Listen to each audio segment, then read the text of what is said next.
So here we are in part 3. Well, let's review. In part 1, we went over the form and filled it out and how the form worked. In part 2, we actually made the form and going through the process of making a Google form and some backdoor things you could do that are great. We're on part 3 now, and your kids have filled it out. You've got the data. There's a couple ways to access that data. One is to be in where you're editing the form and go to View Responses. Another way is to go through your drive. So here we are. We're in the spreadsheet, and there's so many things I can do with this that I like.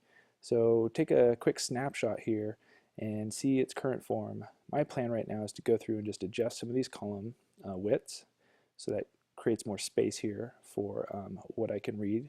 And then I'm also going to, what's the other thing? I'm going to talk about add-ons here. And Google Forms, Google Docs, Google Sheets all have these add-ons things. And I'm going to go through and tell you about a specific one here that I think will truly benefit this sheet for Estimation 180. And the fact that you might only need to make one form for the entire year and just keep using this sheet with this one add-on I'm about to show you. So I'll be right back after I make some edits here. So one nice feature about forms is if I'm a single subject teacher and I'm going to give this form over a period of a day, which means I might have more than one period taking this form, I can go over here to column C, click on it, and sort this from A to Z. And it orders them in alphabetical order, and everything stays, every row stays with its corresponding cell here for what period it is in. That's fun, but I'm going to go up here and I'm going to look for a specific add-on here. And the add-on that I'm going to type in here is row call. And I'm going to go ahead and install this, and I'll be right back and share with you what it does. So row call is installed, and here's what it's going to do. It's going to take my form, and it's going to take every single period and break it up into a specific sheet down here for me. Like each class will have its own sheet inside of Google Sheets, which is fantastic. So I'm going to go ahead and run this right now. It's going to think over here on the right. The nice thing is you can sort all your data by specific headers up here in your columns. So I'm going to choose period number, and I'm going to let it do its magic. And I like this checkbox right here, automatically update sheets. That means as more entries come in, either the next day or following days, they will go into those corresponding sheets. So I'm going to go ahead and sort and update, and you guys just watch down here, and a little magic's going to happen here as it does its thing. While it's doing its thing, all of the original entries will still remain in this bottom sheet down here. So I can still go back and access that if I need to, but look at this. Period 6, period 5, period 4, all of these are broken up into like class periods, which is great. So a great feature in Google Sheets is that you can select a column, and down here in the bottom right it'll tell you information. So for example, I'm in the sheet with all of the responses from my classes, let's say for the day. I'm going to go to the total estimates, or I'm sorry, the column for your estimate. And these are, let's say, all my students' final answers here. This is how many pennies are in that cent sign. So down here in the bottom right, this is great.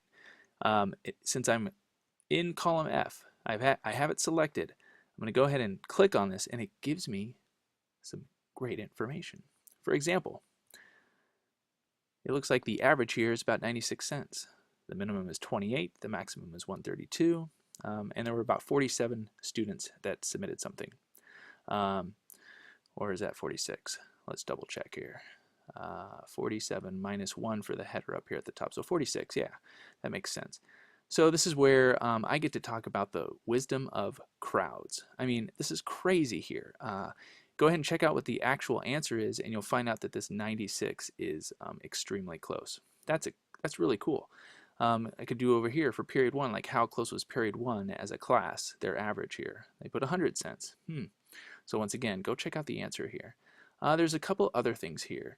In your reasoning, I could set up some conditional formatting, and this might just look for some keywords that I want my students to, I'm curious what keywords my students are typing in here. So maybe they typed in pennies, and I want to see how many kids use that word pennies.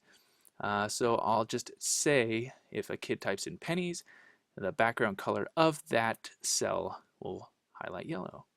And looks like a few people did. And so I could do that for other keywords. Another thing is if you got some students in there, I could add another rule, and maybe they're going to type in some profanity.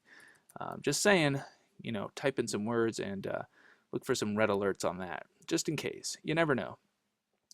Doesn't look like anybody typed in the word profanity here. So a couple more things I want to show you here in Google Sheets. Let's say you actually want to check out everybody's reasoning and you just don't like the format in Google Sheets. You can install another add-on here, and I'm going to get it, and it's called Save as Doc. And what that does is, while it installs here, what this one does is it takes any text that you have in a sheet and it will send it to Google Doc, and it'll look like you're in a word processor. There are lots of add-ons worth checking out. Those are the only two that I'm going to focus on right now. And then lastly, just so you guys know, if I go into period 2 and I want to clear out period 2 for the day and delete my columns, or I'm sorry, delete those rows, great. If somebody submits another form from period 2 the next day, those old entries will come back into this period. So you've got two choices here. You can go ahead and delete this sheet, and it'll go ahead and populate the next day, no problem, once you run roll call again. Or you could delete all of these sheets and go back to your original form and just go through this entire thing and delete all of your rows from that day. And voila, you're starting with a brand new spreadsheet, but it's still the same file. And I like that. That's pretty efficient for me. So I hope some of these tips were helpful. I'd love to hear some feedback from you. If you're using them or if you find more add-ons that would help with this process, I'd love to know about them. Thanks.